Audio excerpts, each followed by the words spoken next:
Welcome to my channel. কেমন আছো তোমরা সবাই? আলহামদুলিল্লাহ আমি অনেক ভালো আছি। আজকে আমরা বানাবো স্ক্র্যাপবুক। স্ক্র্যাপবুক বানানোর জন্য প্রথমেই আমি নিয়ে নিয়েছি একটা কার্ডবোর্ড, আর কার্ডবোর্ডটার চারপাশ ছিল 4 ইঞ্চের। তোমরা একটা জিনিস খেয়াল রাখবে, কার্ডবোর্ডটা যেন বেশি মোটা না হয়, বেশি মোটা হলে অত ভালো লাগবে না। তাই আমি একটা পাতলা কার্ডবোর্ড ব্যবহার করেছি। এখন সাদা একটা আর্ট পেপার দিয়ে পুরো কার্ডবোর্ডটাকে ঢেকে দেবো। আর হ্যাঁ, আমি কিন্তু প্রথমবারের মতো স্ক্র্যাপবুক বানাচ্ছি, তাই যদি কোথাও ভুল হয়ে থাকে আমাকে ক্ষমা করে দিও। কার্ডবোর্ডটাকে আমি চারপাশ থেকেই আর্ট পেপার দিয়ে ঢেকে দেব, আর এরকম আমাদের 2টা বানাতে হবে।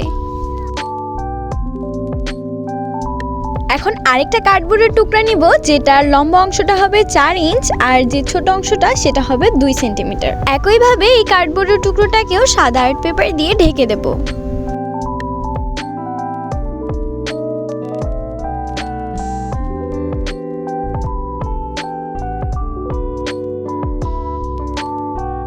আর্ট পেপার দিয়ে কার্ডবোর্ডটা কভার করার পর তোমরা দেখতে পাবে কর্নারে কিছু অংশ বের হয়ে আছে। এখন এটা কেচি দিয়ে এরকম করে কেটে ঠিক করে নিতে হবে।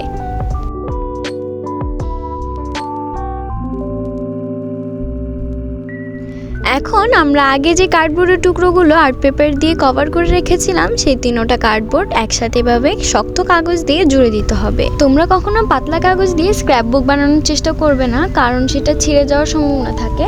তোমরা যদি আর্ট পেপারের মতো শক্ত কোনো কাগজ ব্যবহার করো, তখন কিন্তু সেটা দীর্ঘস্থায়ী হয়। যেহেতু কার্ডবোর্ডের টুকরো দিয়ে আমরা একটা বইয়ের ঢালের মতো করছি, তো বইয়ের ঢাল খোলা আর বন্ধ করার জন্য অবশ্যই ভাঁজ করতে হয়।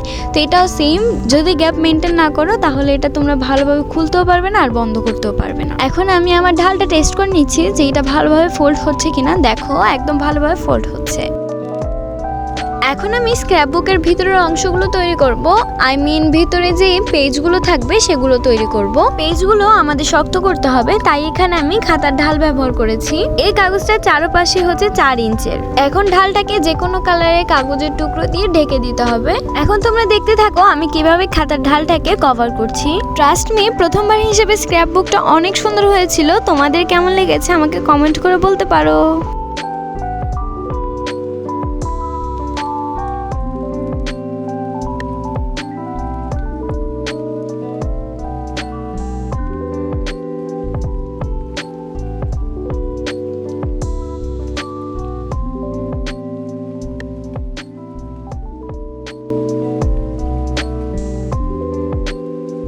কাগজটা ঢাকার পর এরকম আমরা 5-6টা বানিয়ে নেব। তোমাদের ইচ্ছে হলে তোমরা 5টা বানাতে পারো, আবার চাইলে 6টা বানাতে পারো। তবে আমি 5টা বানিয়েছি।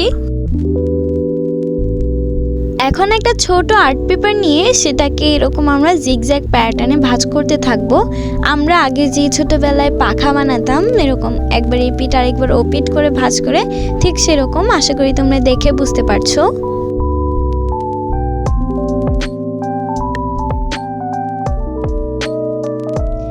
এখন এই জিগজ্যাগ প্যাটার্নের এক পাশে গ্লু লাগিয়ে তারপর যে খাতার ঢালগুলো কভার করে রেখেছিলাম সেগুলো একটা একটা করে লাগিয়ে দেব। খেয়াল রাখবো প্যাটার্নের দোনো পাশেই যেন আমরা গ্লু লাগিয়ে না ফেলে, যে কোনো এক পাশে গ্লু লাগাতে হবে। তারপর আমরা একটা একটা করে খাতার ঢালগুলোকে এই প্যাটার্নের সাথে লাগিয়ে দেব।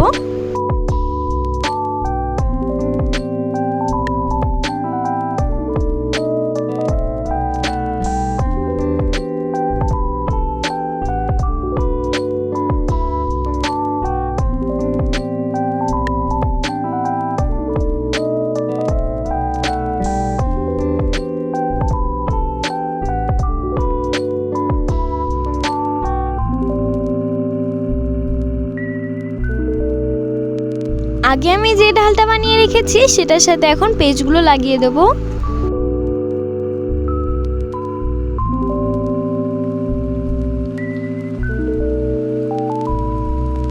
স্ক্র্যাপবুকের অর্ধেক অংশই বানানো শেষ, তো এখন আমি তোমাদের দেখিয়ে দিচ্ছি কেমন হয়েছে। তো এটা বানাতে বানাতে আমি অনেক টায়ার্ড হয়ে গিয়েছিলাম, তাই আমি এটা আজকের মতো রেখে দিচ্ছি। তো দেখা হচ্ছে তোমাদের সাথে কালকে।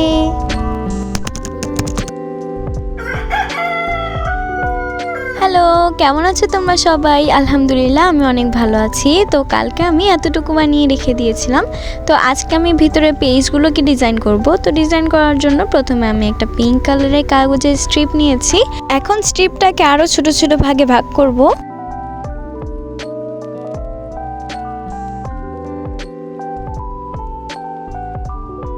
এখন এই কাগজ কাগজের টুকরোগুলোকে আরও ছোট করে কাটবো, অর্থাৎ ভি শেপের মতো। এখানে আমি 7টা বানিয়েছি, তবে আমাদের 4টা লাগবে। এগুলো ছোট, তাই হারিয়ে যাওয়ার সম্ভাবনা থাকে, তো হারিয়ে গেলে লাগতে পারে, তাই আমি একটু বেশি বানিয়ে রেখেছি। এখন পেপার স্ট্রিপগুলোকে গ্লু দিয়ে লাগিয়ে দেব।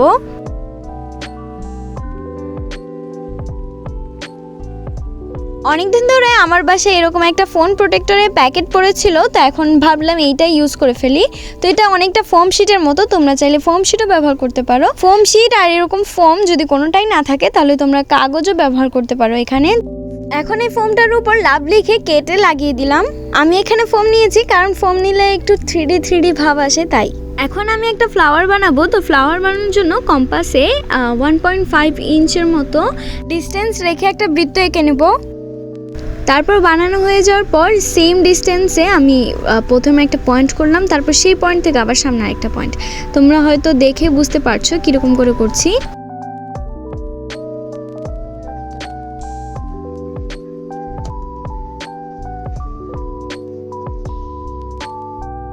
এখন একটা স্কেল রেখে 2 পয়েন্টের মাঝখানে একটা ফোঁটা দিব। এরকম করে সবগুলোতেই দিতে হবে।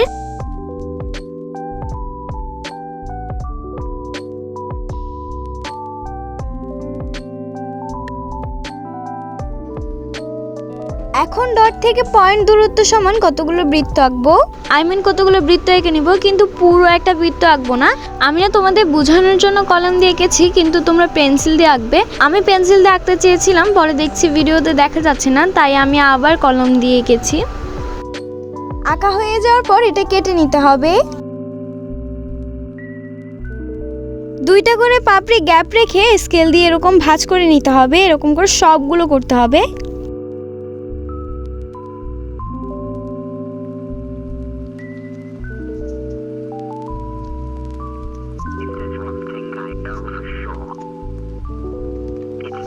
এখন যে 2টা পাপড়ি উপর নিচ বরাবর থাকবে সেই 2টাকে এরকম করে ভাঁজ করে নিতে হবে। এরকম করে সবগুলো ভাঁজ করতে হবে।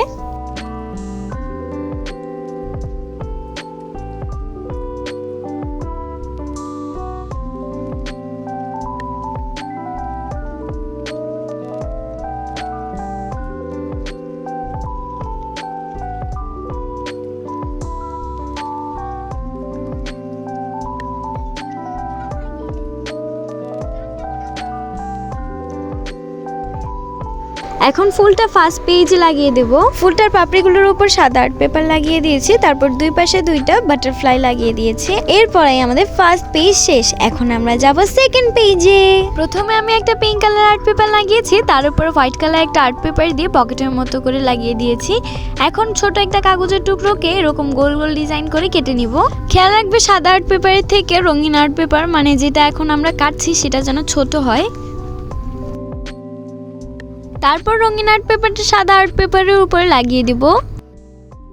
একইভাবে আরেকটা সাদা আর্ট পেপারের উপরে সেম ডিজাইন করে কেটে নিব।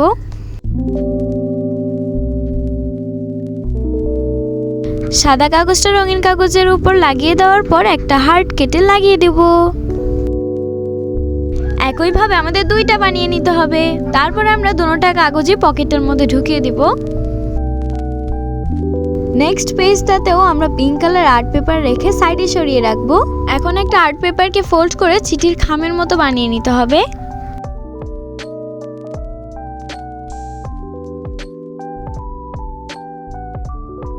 এখন খামটাকে গ্লু দিয়ে পেজের উপর লাগিয়ে দিতে হবে। তারপর কিছু প্যাটার্ন পেপার কেটে খামটার উপর লাগিয়ে দিতে হবে। তোমরা চাইলে রঙিন কাগজও ব্যবহার করতে পারো। তোমরা কি খেয়াল করেছো, খামটাকে কিন্তু আমরা আঠা দিয়ে লাগাইনি। এটাই হচ্ছে একটা চিঠির মতো, তোমরা এখানে কিছু লিখতেও পারবে। এখন একটা 8 ইঞ্চ আর 4 ইঞ্চের কাগজ নিয়ে সেটাকে আমি যেভাবে দেখাচ্ছি সেভাবে বড়তে থাকবে। একইভাবে অন্য পাশটাও বটে ফেলার পর এটা চতুর্ভুজের মতো হয়ে যাবে। তারপর এটাকে আমরা একটা পেজে লাগিয়ে দেব। এখন এই কাগজটাকে আমার ইচ্ছে মতো ডিজাইন করে নিচ্ছি, আর এখানে আমি একটা বাটারফ্লাইও অ্যাড করেছি।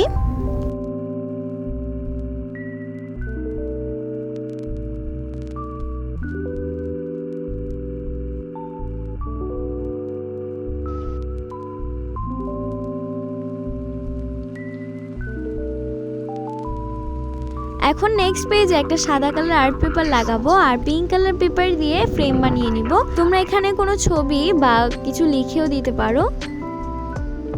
এর পরের পেজে বড় থেকে ছোট যথাক্রমে আর্ট পেপার লাগাতে থাকবো। আর এই পেপারগুলো আমি কিভাবে লাগিয়েছি সেটা তোমরা ভিডিওটা দেখে বুঝে নিও।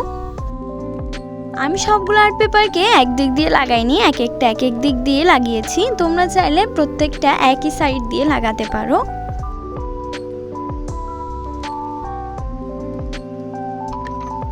নেক্সট পেজের জন্য যে কোনো সাইজের একটা আর্ট পেপার নিলে হবে, কিন্তু খেয়াল রাখতে হবে সেটা যেন লম্বা হয়। তারপর আমি ভিডিওতে যেরকম দেখাচ্ছি সেরকম করে ভাঁজ করবে। স্ক্র্যাপ বুকে সব কিছুই আমি ডিটেলে দেখানোর চেষ্টা করেছি। আশা করি তোমরা সব কিছু বুঝতে পারছো।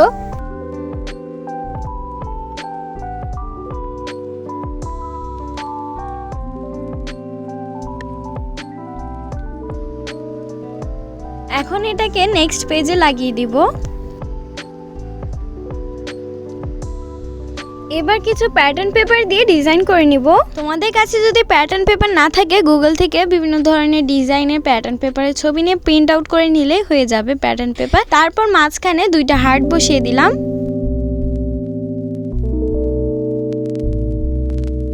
স্ক্র্যাপ বুকের এলিমেন্টসগুলো আমি খুব সহজে বানানোর চেষ্টা করেছি, যাতে তোমরা খুব সহজেই এটা রিক্রিয়েট করতে পারো।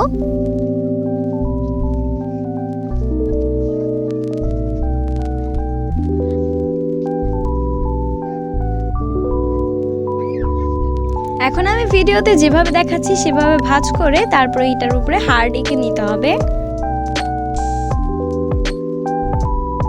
এখন হার্টটাকে কেটে বিভিন্ন ধরনের ডিজাইন করে নিব। 4 কর্নারে 4টা ছোট ছোট হার্ট লাগিয়ে দিলাম। এর পাশের পেজে একটা ফটো ফ্রেমের মতো লাগিয়ে দিলাম।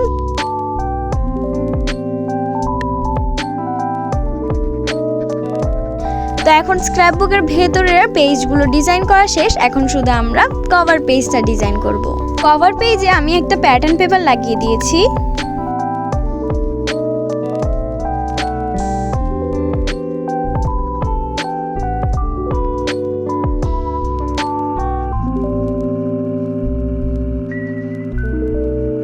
কভার পেজে কি ডিজাইন করব ভাবছিলাম, তবে পাশে দেখলাম একটা চিপসের প্যাকেট পড়ে আছে। তারপর আমার মন বলল কেননা আজকে একটু নতুন কিছু করা যাক, তো তা আমি বসে পড়লাম এখন একটা মিরর বানাতে। প্রথমে আমি একটা কাগজে ভালোভাবে গ্লু লাগিয়ে নিয়েছি। তারপর ওই চিপসের প্যাকেটটা দিয়ে একটা স্কেল দিয়ে ঘষা দিচ্ছি। ভিতরে কোনো বাবল থাকলে কিন্তু মিররটা বেশি সুন্দর লাগবে না, তাই আমি ভালোভাবে স্কেল দিয়ে ঘষে ঘষে এটা ঠিক করে নিচ্ছি। এখন প্যাকেটটা কাগজের সাইজ মতো কেটে নিচ্ছি। কাটা হয়ে যাওয়ার পর তোমরা দেখতে পাচ্ছ কত সুন্দর লাগছে আমাদের মিররটা। এটা কিন্তু মিরর না, তবে এটা দিয়ে কাজ চালানোর মতো বিভিন্ন সিকোয়েন্স বানানো যাবে। এখন এই শীটটার উপর একটা বাটারফ্লাই এঁকে কেটে নিয়েছি। এখন বাটারফ্লাইটা স্ক্র্যাপ বুকের উপর লাগিয়ে দিব। বাটারফ্লাই লাগানোর পরে কিন্তু স্ক্র্যাপ বুকটার লুকটাই চেঞ্জ হয়ে গেছে। আমাদের স্ক্র্যাপ বুক বানানো শেষ। তো এখন আমি তোমাদের একবার দেখিয়ে দিচ্ছি।